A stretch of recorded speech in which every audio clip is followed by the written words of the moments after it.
Empat. Saya berjanji akan melaksanakan sungguh-sungguh semua amanat dan program organisasi.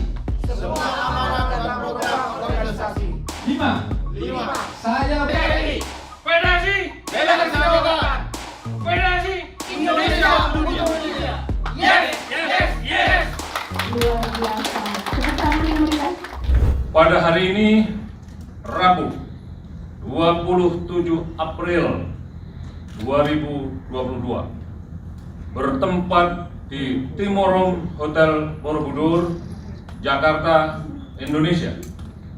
Izinkan kami dengan kerendahan hati untuk mendeklarasikan berdirinya Perkumpulan Dokter Seluruh Indonesia PDSI sesuai dengan SK Kemenkumham Republik Indonesia nomor AHU garis datar 00.AH.0107/2022 tentang pengesahan pendirian Perkumpulan Dokter Seluruh Indonesia.